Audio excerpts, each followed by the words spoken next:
Welcome in, ladies and gentlemen, to your mom's favorite podcast, the Gold Standard College Basketball Show, with your host, Big Pop and Bobby Hoops. What are you rolling with tonight? We've got a little Topo Chico Lime for the boy. What you got? Boy, I'm back on that Waterloo game. I'm out of lime. I, used it in a nice little content video I shared with the fellas and close friends on social media. So if you saw it, kudos to you. If not, sucks to suck. Sorry. Didn't make the close friends list then. Huh? Yeah, if you're not on it, then there's probably a reason why. You got work to do. Yikes. Yeah, you'll realize it one day. Man, good first opening weekend of the tournament, I'll say I thought it was good. I think it depends on the camp you're in. Like personally, I'm like, I am much rather going to err on the side of I want to see the teams that naturally coming into this. Well, I was about to say coming into the tournament like are humming, but like should be winning. And you want ultimately, I'm like, I want to see the best teams playing each other later in the tournament.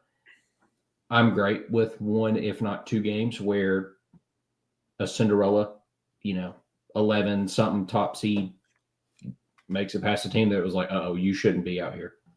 St. Peter's, Oakland, whatever. But I don't know. How did you feel?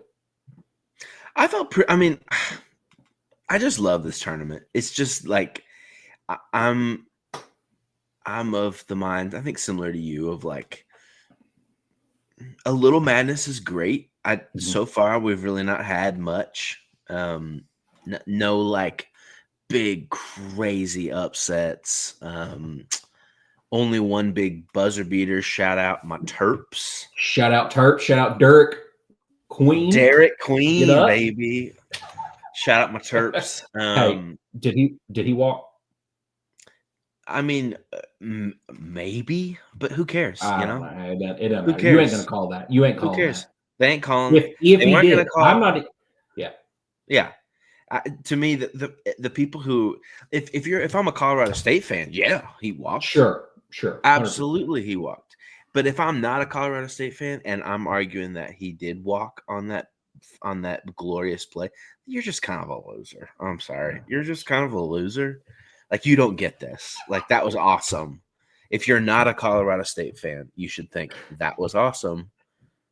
The Crab Five move on. So getting called awesome. A loser by Bobby Hoops is about this equivalent of getting called fraudulent. What are we doing if we're complaining about that? I think our boy John Fana said it the best. It was like, stop it. Just like you're anti-fun, okay? Because really, it was if we're really getting down to it, it was borderline. And if it was borderline, like we could really get into the minutia of like what's a travel and what isn't in 2025 basketball, and it gets pretty complicated pretty quickly. Sure. In the moment, I didn't think it was a travel at all. All of this conversation has come in the day since, because I guess people got to fill time and stuff like that. It couldn't be oh my God, Derek Queen, money, balls in the air, buzzers off, wins the game for his team to go to the Sweet 16. No, we can't talk about that. Or even like the funny comments when he's behind a microphone and they're like, tell us about it. And he's like, well, coach does pay us, so like should probably step up in those moments. And I'm like, dude, that's perfect. Perfect. Well, like Maryland's coach, when they're talking to him, literally, 3 minutes after the game on the court. And he's like, well, I looked at all the fellas and said, who wants the ball? And he said, Derek Quinn looked at me and said, give me the mother-loving ball. The mother-loving ball. Yeah. Freshman. Cleanly. An 18-year-old said, give me the ball. Okay. Yeah. You got it. That's all you. All you, baby. You got paid the big bucks to come here. That should be your attitude. He executed just as just as one would hope for. Awesome. You know who didn't execute though? The freaking Texas A&M Aggies. Stop it. Stop it. No. Shocker. Once again, Texas A&M couldn't get the job done. You couldn't find me. Boy, if I was a Texas A&M fan, I'd be like Bill Brooks on a 2 a.m. visit to Waffle House. I'm pissed. pissed, my boy. Oh, Woo! oh my gosh. What have you just done? What have you just done? We're Dude, about to lose Big one of Don our Julio. 8 listeners. I can see. Yeah. Yeah. I mean, couldn't find me that way. I mean, if for some reason this is someone's first podcast, my father, Big Fair point. Don, big A&M fan. Oh, he would say lukewarm A&M fan. Yeah. That was, yeah, you just got a lot of A&M stuff right there. And I would say, not that I'm speaking for him, I think he's just as happy that there's 7 of the 16 Sweet 16 teams are SEC teams. That was a lot of teams. I think he's just as happy as the amount of SEC appearances this far in the tournament than he is if A&M had moved on past Michigan. Yeah, Big Don Julio's a big league guy. Big SEC league guy, which yeah, that's not my thing. It's not your thing. My brother Jamie, we go to war with Big Don all the time over this. Yeah. Nah, it's not me, man. I don't want to see A&M. I don't want to see Alabama in the Sweet 16. Florida, the list goes on and on. Arkansas, what in the world? Don't want to see them there. Barf. But that's fine. Teams, that's his thing. Yeah. Fly your flag for the SEC. Yeah, do it. Sorry, A&M's gone though. Couldn't find me. I would be on a very long walk, just out in the middle of the night right now. If you're trying to get me to hop on that train, like, nah, bro. I'm just. That's fine. Just gonna go their own. Go on a walk. Yeah, that's fine. I think my cousin's that way. Some other family members are like, well, if we can't do it, let one of the boys from the league. I'm like, I want them all to lose. I want them I would rather just take a block of ice to the head. I just no thanks. No, thank you.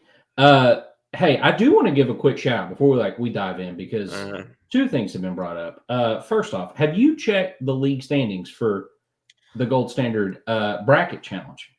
Let me pull it up right now because. The fact that you haven't seen it is even better. I can't wait for you to.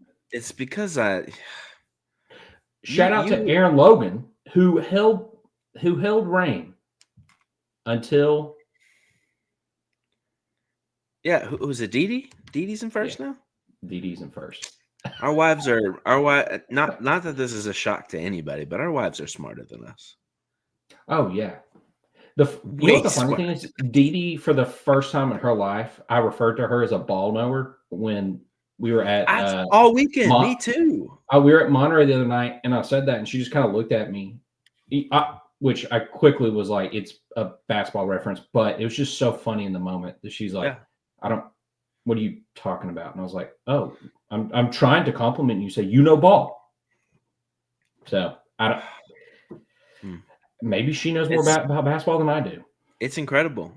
My wife was a perfect 16 of 16 after day 1. She picked the entire first day correctly.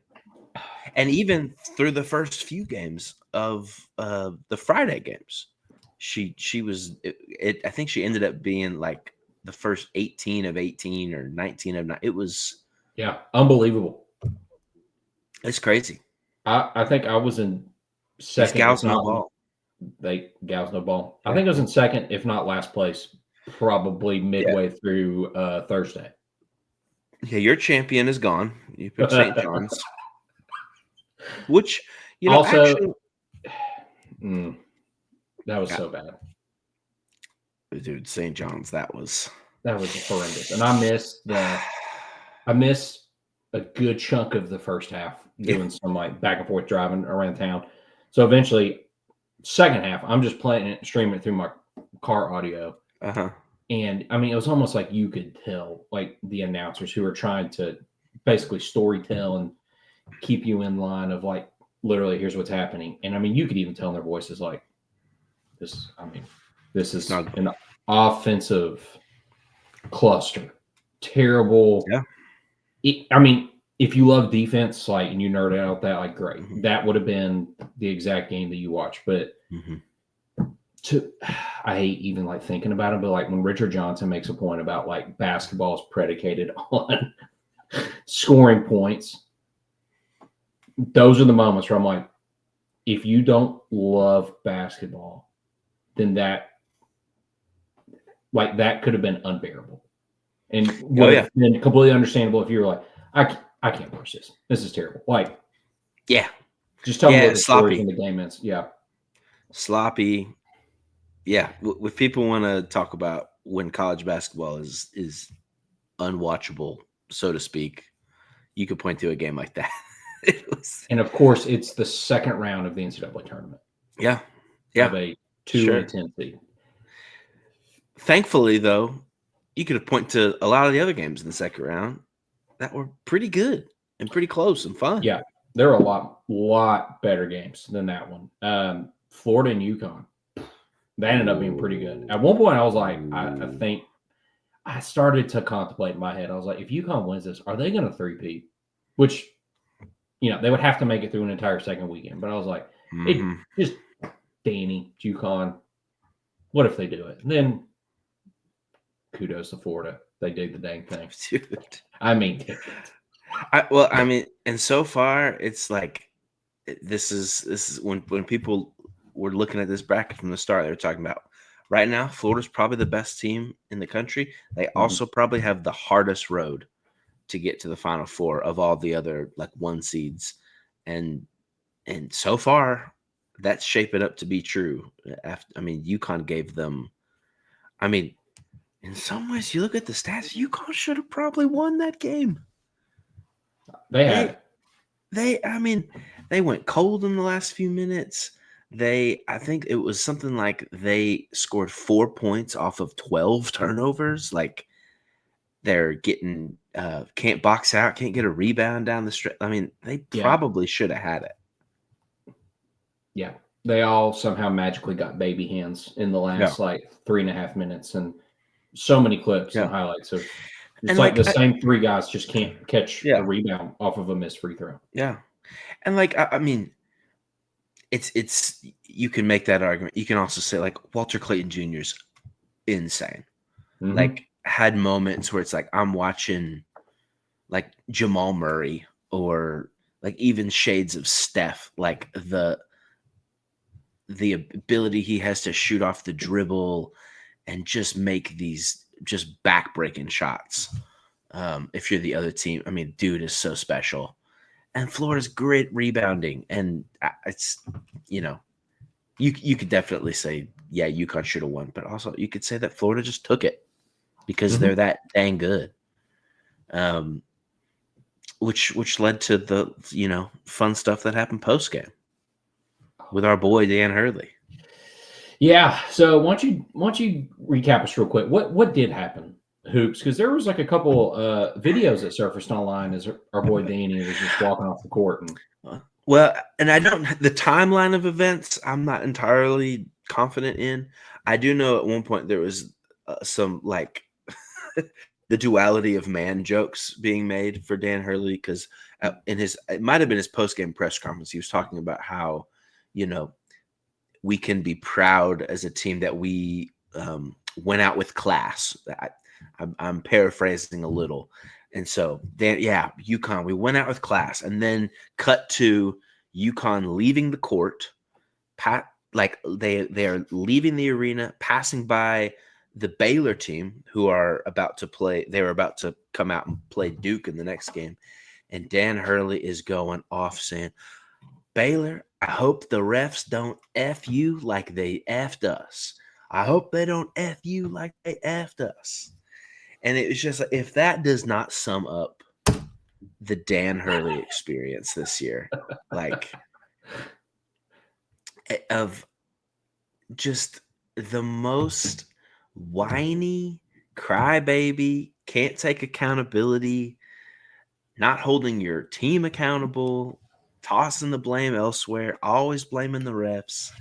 Like I said it, we have a little side text, and like to see a guy, winning cures everything. Winning can put rose. What's the term? rose-shaded glasses. rose-colored glasses over everything. But like last couple years, he's like the wacky, crazy, super likable coach who's kicking everybody's butt, and he's getting all the Lakers want Dan Hurley and all this stuff, and so quickly fall into he's just the crazy, insane, entitled, whiny baby now.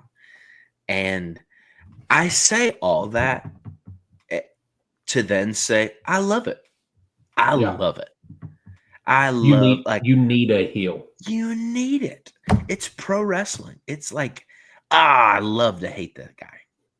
Like, what's a part of like one of the unique things of college basketball is the like personalities of these coaches over the. I mean, whether it's Patino, Cal, Calhoun at UConn previously, Bobby Knight, like the list goes on and on.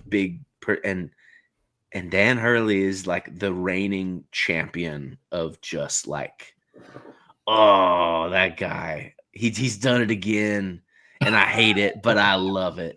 But deep down. And I'm glad he's here. I'm glad he did not take the Lakers job. So we can get all that we have gotten this year from him. It makes me wonder if hypothetically he had taken the Kentucky job, what that would have been like.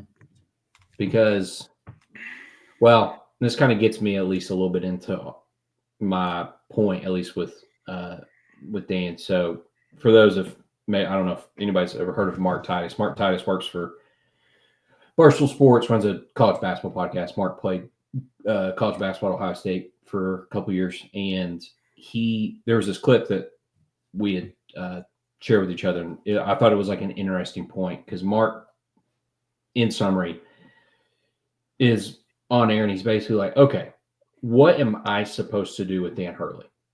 And he's like, yeah, I'm obviously not a UConn fan. I'm a college basketball enthusiast who happens to pull for Ohio State because that's my alma mater. But he's like, but if I get online and I start to like criticize what I'm watching, it's essentially he's like, I'm watching a grown man just be a baby on the sideline, which I'm kind of like, I had that and watched it for 15 years. In which I'm like, if I'd had that again, and I'm like, yeah, I would be watching just a repeated pattern of behavior, and it just would have carried on for year 16. But he's basically like, okay, so if I criticize Dan Hurley, but I just get ridiculed by UConn fans. I mean, they are just in the comment section of like, you can't say that about Dan, you big baby. I'm using very light term words that UConn folks are passing along. But he's like, okay, so I can't criticize him, but you can, because you do the like, well, he's our D-back. Like we can call him out because he's our guy. You can't because he's not your coach.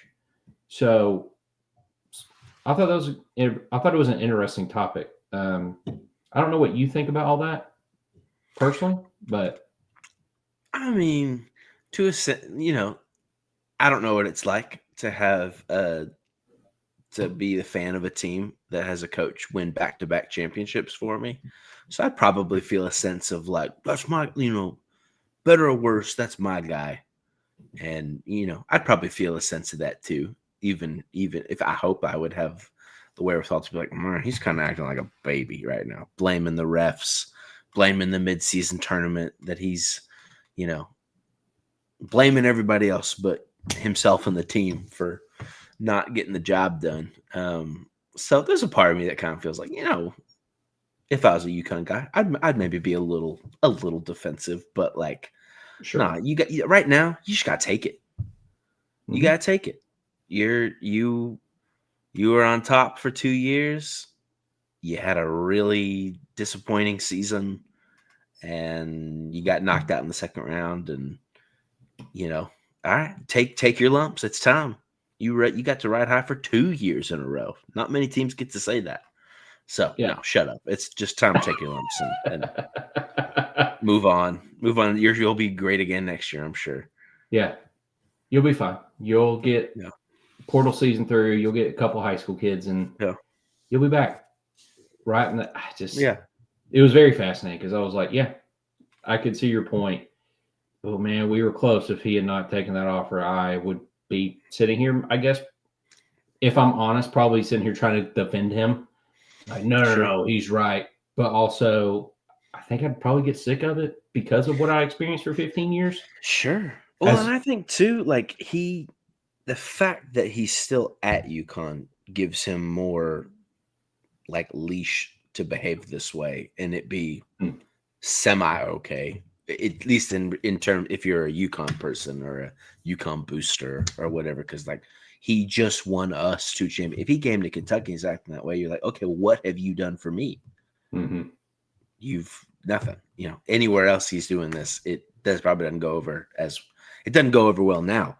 But Right. anyway. Well, that was just Dan Hurley in Florida. And again, Florida ended up winning. Pretty good game coming down to the wire. Some other ones I thought jumped out were BYU and Wisconsin. That ended up coming down. I mean, BYU, man. And I'll throw this in just as the like Arkansas, BYU, Kentucky thing. Somehow we've all got what we wanted, which was to be happy. And we're all somehow in the Sweet 16. Like, it's really like the dominoes effect of it all. Of I guess the only person who's not doing great in all of it is Eric Musselman. yeah, who no, kicked he's all not. this off leaving Arkansas, but Cal goes to Arkansas. They have this weird year. They're in the Sweet 16.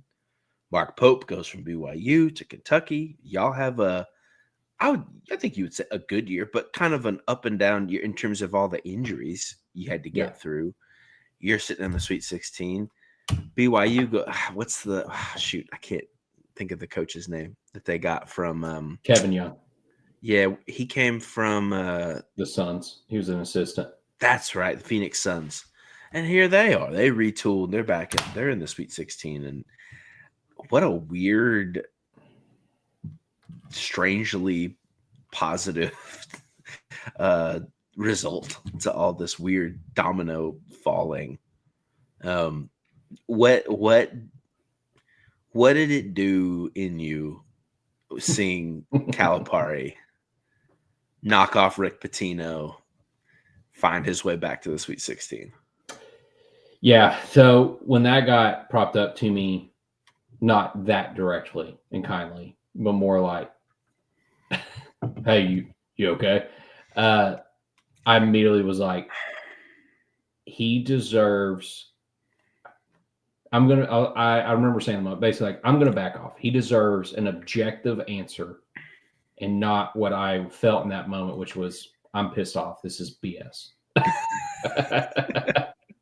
Can't believe you would do that to Saint Rick to me. I think it proves once again that he knows how to get dudes to buy in and, for the most part, somehow be loose and ready to go with this. We're the underdog, us against the world. Like, nobody believes in us. And guys believe it and run through a brick wall for him. It was, again, when you take the like game part in it, it was the very like, this is so Calipari basketball. And going into it, knowing as well, like St. John's, or Rick been behind a mic said it multiple times. He's like, we don't shoot it well as a team. Mm-hmm. We've got a couple playmakers, but like we don't shoot well collectively as a team. And it showed. They ended up going 2 for 22 from 3. Yeah. But it wasn't like Arkansas did any better. I think they went 2 for 19 from 3. It just was so bad. I mean, I think their their best player, St. John's, got benched in the last he got benched for minutes. the last RJ Lewis. Yeah. The Big East player of the year. Big East player of the year, and he was on the bench. Only played 30 minutes. So, it made me wonder, like, is it Pitino? Is it Cal? Is it somehow a mix of both? I'm like, probably somehow a mix of both, but Cal kind of has his number. and has, I think I heard somebody, I can't remember if it was like KSR or whoever, but basically, I think he has like a 9-4 record against Pitino going all the way back to when Cal first started at UMass. So That's crazy. I don't know. I really don't know. And of course, like I loved every second of it when Pitino was at Loserville and as you should. Crowds and Lex, but I just don't. Yes, selfishly, it pained me, but I can sit back and at least say he still knows how to. He knows how to work guys' mindsets to get them into a space of like, okay, let's not be tight, which is the opposite of what he's been personally the last 5 years. Oh my gosh, was tight every game. Absolutely. In any form of postseason, doesn't matter if it's the SEC tournament or the NCAA tournament. Like he's always wound up, he's always tight. So I don't know. I'm sure to some degree you could also look at like, well, they did start 0-5 in conference play, and there actually was a funny story that when they won their first conference game, he apparently did go out that night and bought a bottle of champagne. And they're like, "You bought champagne?" He was like, "Dude, we had to celebrate something." I just wanted to feel some sort of joy, and I was like, "Actually, that's pretty good." And I can appreciate that. Like you want some, you need to celebrate something and feel joy, and you want to share it with guys that essentially have trusted you as their coach and wanted to come play for you. And he's got it going. He's got it going in Arkansas. And in some sense, it's probably a little bit similar like Kentucky, where it's I think a lot of people, for the most part, were like, you should be in the NCAA tournament. That's not a problem. I mean, Arkansas ended up having one of the most expensive rosters from an NIL standpoint. I think they spent $10 million. So you should think objectively, yeah, you should be in the tournament. You probably should have several more wins. Should be better than a 10 seed with the roster. Should be better than 10 seed. Like maybe a worse. You should have been 5 or 6. But they're humming, and they've got. I think probably as well at the end of the day against St. John's. I think just when you look at their rosters in comparison, Cal just has more dudes who are probably going to be in the league. And they're more athletic. I mean, especially from a defensive standpoint, I lost count how many blocks they had as a team, but it felt like any time St. John's wanted to try to get to the rim and either just get a bucket from a foot away or either get fouled and one whatever, it was almost like it just didn't matter. It was automatic, denied. And that was their only game plan. Pitino was just like, get to the bucket. And at one point it was working because I think they got up 2 or 3 with like a minute or so left. And then that's the part of like RJ Lewis is out. I think he was like 3 of 17, but the biggest player of the year, you're going to bench him. Like he's your one shooter. I think in that moment, it's like if the end of the season's on the line, dude, go out, put him out there. Like let him keep shooting. Was there something reported or anything about like, did they like get into it on the bench or something? Like, I don't know. I didn't see anything. It's crazy that Pitino did that. Yeah. If I'm a St. John's fan, I'm like, arguably that cost us. I mean, I think that they lost by 9. I know Arkansas kind of pulled away in the last minute or two, but like that's a head scratcher. Yeah, and I wouldn't even be surprised if Pitino, reflecting on the season, if he gets asked about it and he's like, "Yeah, I probably shouldn't have done that." Which, of course, if you're a St. John's fan, you're gonna be like, "Son of a." But yeah, I mean, then at least in the moment he could be like, "Yeah, that was probably a bad move."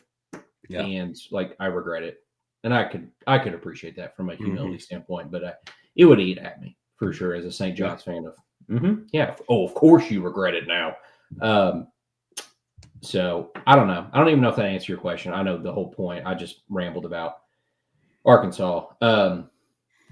It's frustrating and really annoying because of the way the last 5 years have gone, and then the part where you're like, oh, all of a sudden we're feeling like loosey-goosey and no weight on our shoulders. We can go play against anybody. And I was like, oh, is that it? Okay, got it.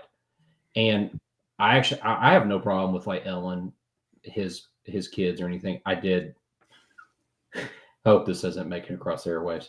I chuckled because apparently they were like super emotional in the crowd and all that stuff. And immediately in my they showed it like 18 times, them being my emotional. physical body, I jokingly was shaking, but it wasn't from being like emotionally happy. And it was like I'm physically shaking and mentally crashing out because it was like, oh, is this really a big deal all of a sudden? Oh my God, look at us. We've overcome so much. I'm like, no, we've sucked the last 5 years. And now all of a sudden, look at us, how much we've overcome. And I'm like, you just like couldn't win ball games.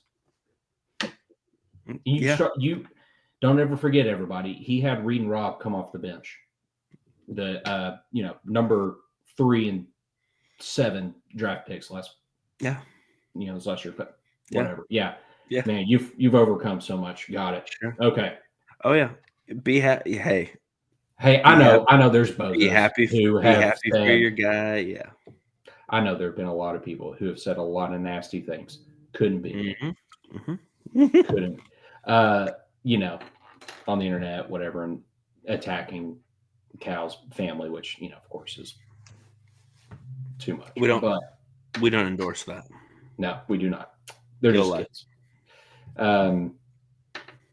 Yeah. So kudos to him.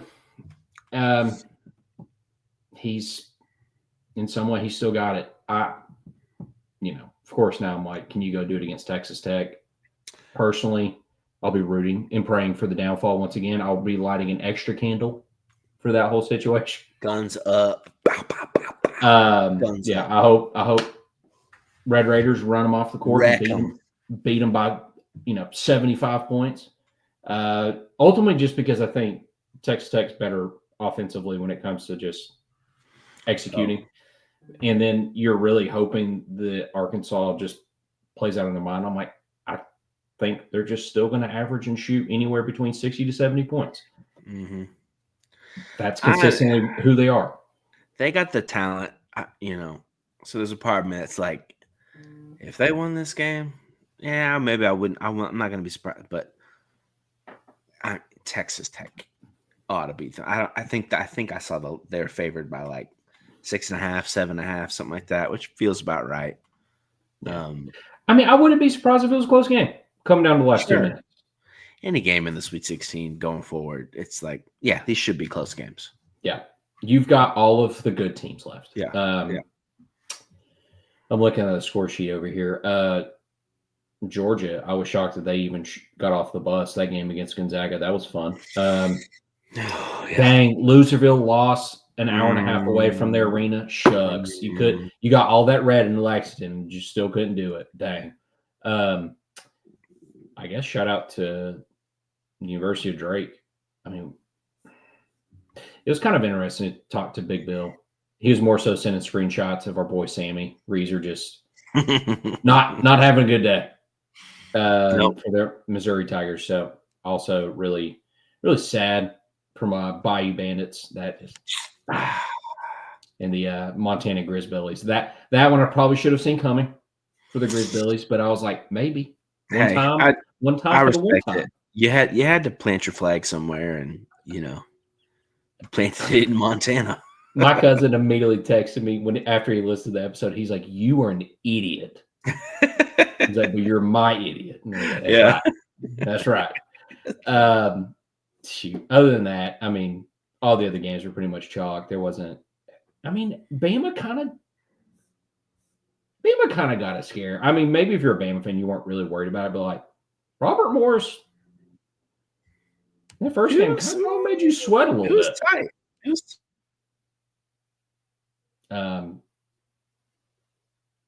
Otherwise, other scores. Michigan State, New Mexico kind of got a little dicey at the end, but Michigan State ended up pulling out in probably the last minute or so. Just kind of felt like that was end up winning a little bit more. A number of the games were kind of like that. Auburn and Creighton was a little like that. Auburn pulled away. Well, yeah. Do we? Do you want to recap just Tennessee? What you thought rounds 1 and 2? there was anything that really stood out to you from either game, if you're more like, this is just kind of how I'm feeling overall, you jump in. I was saying to Aaron the other day, I can't remember an NCAA tournament as a Tennessee fan where getting through the first weekend, I mean, I felt like I barely broke a sweat. Like it was just like, Wofford kind of kept it within. They would never let it get to the point where we were just like straight up blowing them out. But like most of that game, we were up by double digits. Like it was at no point did I ever really feel threatened by Wofford. UCLA, it was a little dicey in the first half, like the first, 14, 15 minutes of the first half. Closed the first half on an 8-0 run, and then the second half we just cruised. And for some reason Mick Cronin never put back in the 7'3" kid who was giving us some problems in the first half, and we just cruised to the victory there. So I mean, so far so good. It just felt like we just took care of business.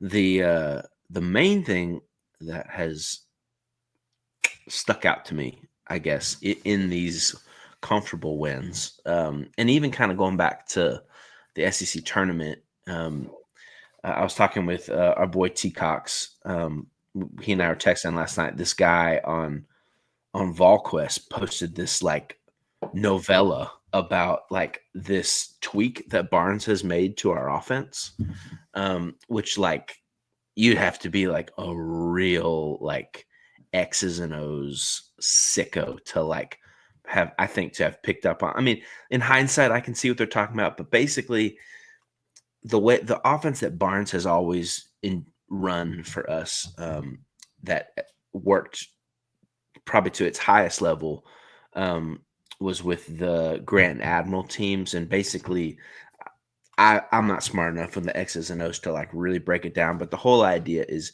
it's a motion offense that you're setting screens with the idea of getting open shots for any of the 5 players on the court. The idea is all 5 guys, depending on like what set they're running, should get an opportunity at some point to be open for a shot, whether it's a layup or a 3-pointer, or just, at some point during the play, during the action, someone will be open. And on those teams, the late 2010s teams, when you had Jordan Bone and Lamonte Turner and Jordan Bowden and Admiral Schofield, Grant Williams, Kyle Alexander, like all of those guys could put the ball in the hoop. And so the offense like worked the best it has really with Barnes, with those teams. And then since Grant Admiral left, there's been a lot. I mean, almost every year we have our moments where it's like, man, just the offense. It's just, this is painful to watch, and we can't put the ball in the hoop. And last year, Dalton solved so many of those problems because Dalton just take the ball and just make magic happen because you're an NBA player. And that covered a lot of things. But this guy basically went down and looked at the truth on offense being that Chaz, Zakai, and Jordan Gainey are the 3 guys that you feel most confident in taking the ball and making something good happen with it in terms of putting it in the hoop. Igor can do it, but like he's not aggressive enough. And I think he's just not quite confident enough. But so anyway, so you take those 3 guys, there are clearly our 3 best offensive players. Using Barnes' normal offense, those 3 throughout this season were taking about 45 to 50% of the shots per game, just coming from those 3. And since the start of the SEC tournament, it's like 65%, those 3. Like that's a pretty decent jump for those 3 guys. And basically the idea being that Barnes has changed the offense in a way where when those 3 guys are on the court, the other 2 guys, so that's probably going to be Akpara and Igor, really all they're doing is setting screens and trying like continuous screening, continuing. We're just running around trying to get one of those three guys open, and it obviously has worked a lot. The three of them have been doing a lot of the scoring and most of the heavy lifting for us. But then the beauty on the back end is because these defenses are, doing everything they can to stop Chaz, to stop Gainey, it opens the door for a little slip to the hoop for Akpara and Igor for a little layup. And we probably got like 5 or 6 of those against UCLA. And so it just, I think if anything, like I was a little long-winded, but just to say like, man, Barnes is, however old at this point, getting closer to, 70 at this point. And like, he's still making tweaks. He's still like, realizing that like what this team needs to be the best version of itself. And I just think it showed and has shown in the last, 4 or 5 games. The offense just looks a lot better and looks crisper and makes me more confident heading into what is probably some people are saying this Sweet 16 game is the biggest game in Tennessee basketball history.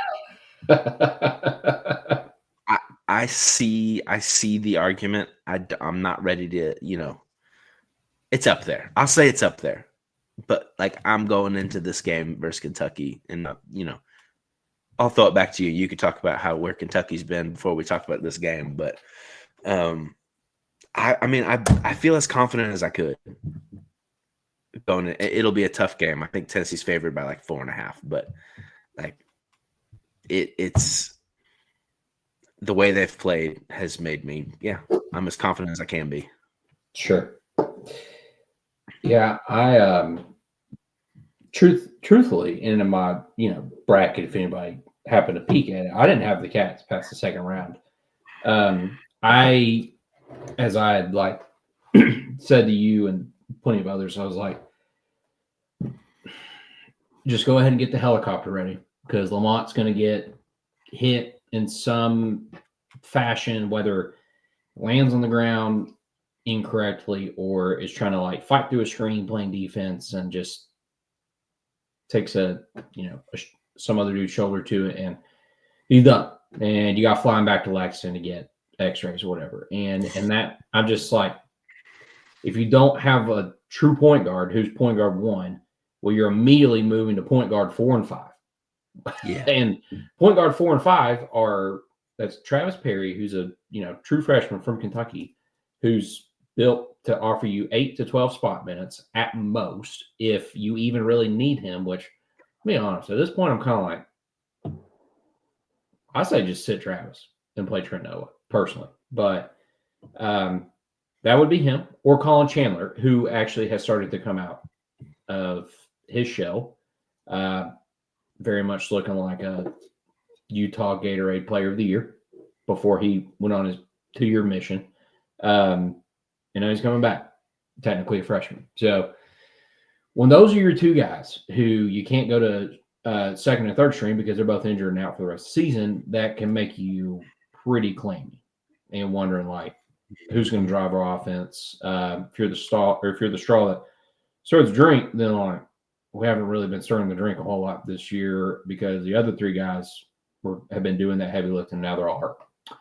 So all I have to say is he got through game 1, and afterward it was said like he's good.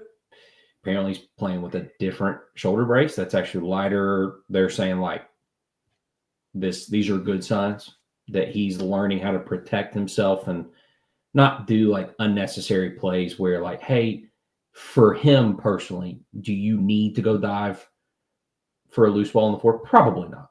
Like, yeah, pick your spots. Yeah. Yeah. Like most of the time, a lot of us would yell at our TV and be like, "Not for the loose ball. Like, what are you doing? Do you not care?" But it's like, hey, it's fine. Just play hard defense.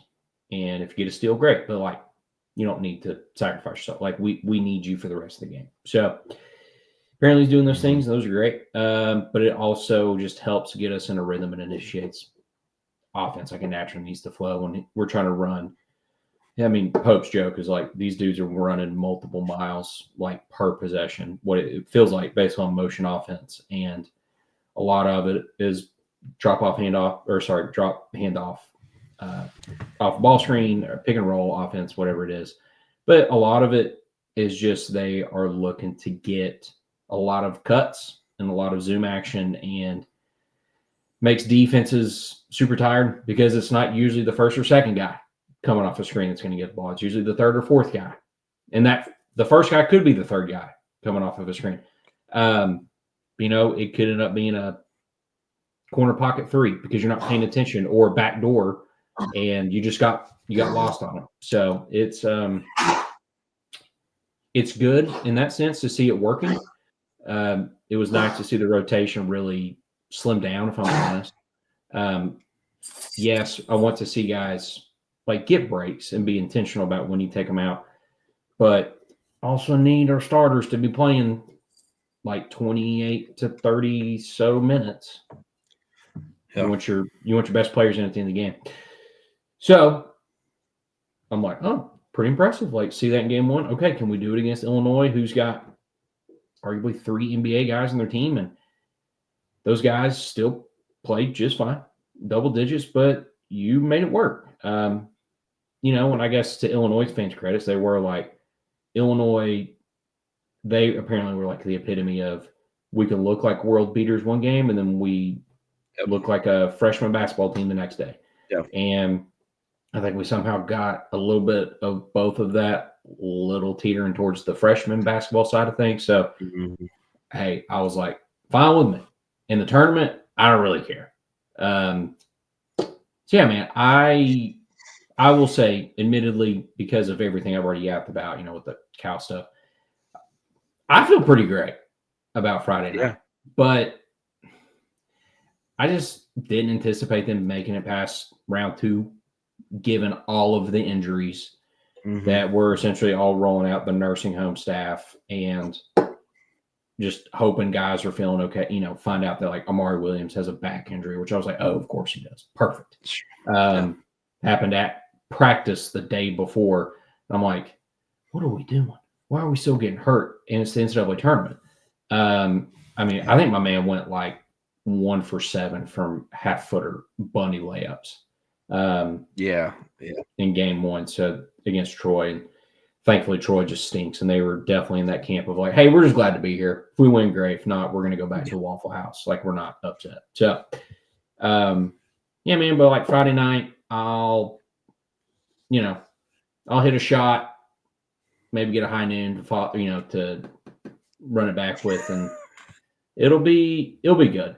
I've said it here. I've said it to Dede that I obviously, like, in my bracket, I picked Tennessee to go to the Final Four, but if I like when my friends are happy. So if Cats win, great. If the Vawls win, it's like, so be it. That's okay. It's okay for my friends to be happy. I do have a proposition for you. So massive, you could argue top 3, maybe biggest listener of the show, Kelsey Sheridan. Who? She sent a question, and it was more of her saying for Friday, she would, and I thought this was crazy work. She said, I would trade the next 15 games, all losses, to Kentucky if we got to win Friday night. I was like, 15 in basketball? She said, I would give, if we got to win Friday to beat Kentucky in order to get to the Elite Eight, I would give up the next 15 games. Could you imagine having 15 straight losses in like this era? Not like early 2000s or so when it was like Kentucky and Fort. It was like that's it on the like top tier of teams that are good in the league. So we're talking like we're not going to beat Kentucky again for the next 8 years, basically. Yeah, but she was saying, in her opinion, for this win, because given the circumstances, is Rick potentially done after this year? You got Chaz, you've got Zakai, all the things. Yep. Put in a bubble, like I don't know if you would agree with that. If you're like, maybe not 15 games, but like you don't even have to give up anything. You would be like, no, we just go out and win. I thought that was a pretty interesting. All those things considered, cards at the table. This might be Barnes' last ride. This is Akai's last ride. Hell yeah, I'd take that. Wow. Do I think we need to make a deal like that? No. No. I think this team is good enough. We don't need to make a deal with the devil for something like that. But no, I agree with the sentiment that, man, it kind of feels like it's it. I mean, maybe Barnes comes back another year. Maybe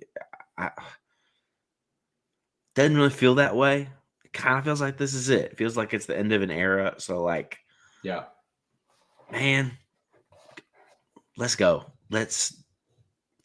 I think, there's been a lot of, like, I love the idea of, like, this game is nice.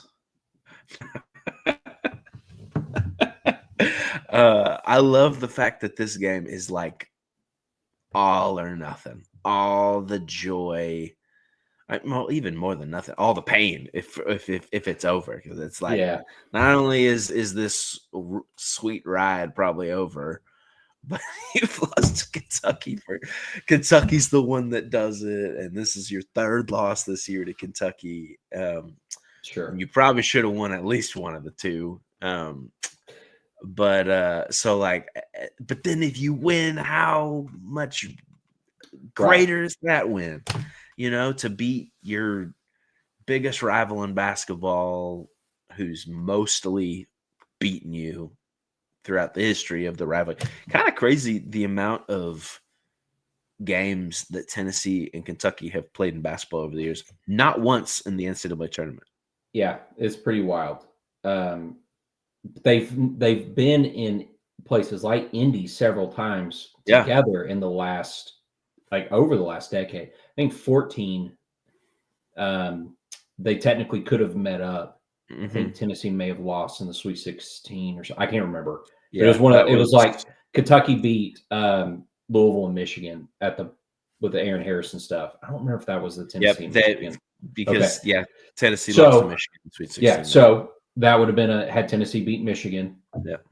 That they would have met up. But yeah, this is weird. In 2025, this is the very first time they've ever met.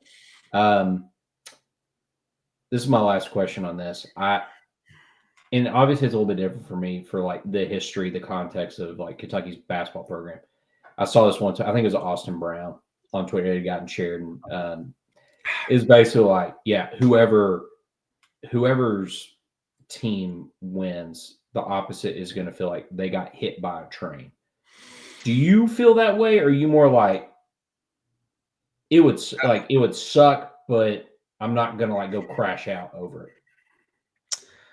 You can. I mean, to me, if Kentucky loses this game, I don't feel that Big Blue Nation's going to be like devastated about it. Like, yeah, I think if you're an objective, reasonable fan, it's like, this is a really good year. This is not like the most important game ever. Kentucky has many times over gone way further than a Sweet 16. Like, this is not like as big of a deal and that's not minimalizing it or anything like that. But like, as you have said, given everything that Kentucky's been through this year, given it, new coach, first year in a really tough place to coach with really high expectations, dealing with all the injuries you've dealt with a brand new team that returned zero. There's 0 players from last year that have 0 points from last year. I think I even read, like, right. All that, throw that all together. If you lose this, Sweet 16 game, like, it's a pretty good day, pretty dang good first season. Yeah, under the Mark Popes. Yeah, like I don't see. Yeah, I think the only Kentucky fans that, in theory, just lose their marbles and you can't console them are just the ones that like they just hated Tennessee and they just are like, Sure. I can't Sure. believe we lost. And I'm like, all right, whatever, dude. But Sure. like Yeah, big that's a big picture, yeah. yeah. If Tennessee loses this game, I mean, I think like Kentucky being the one to beat us, it will just be like a a part of the sadness, because I think a lot of it will just be like, oh man, it's done. Barnes and Zakai and Jemai and this era feels like it's over. And Kentucky being the one, like, there's a part of me that's like, man, if we're gonna just, if it's over, then bury me. Let it be Kentucky. Let me feel all the feelings and just be, smoke a cig in the shower. Just, yeah, Dude, shower cigs rock. I get it. Wouldn't trade that for the world. Done that But plenty of times. so I'm loving this matchup. I'm loving the idea of like, man, it is like truly all or nothing. And nothing even feels like that's not a strong enough word. Yeah. All the joy, all the pain, either way. And I think it should be a good game. I mean, both times we've played this year, they've been pretty close. I wouldn't say they've been great games, but like, I know there's plenty of fans who like, plenty of Tennessee fans have heard like, oh, they've got our number and whatever. But I don't know. The way we're playing right now, who knows? I think it should be a good game. See. Looking forward to it. It'll be fun Friday night. Hey, we gotta wrap this up, baby. So thanks for hanging in there with us. Let's have a day. Let's have a day come Friday night, and we'll see what happens. So This is March. I'm Big Papa.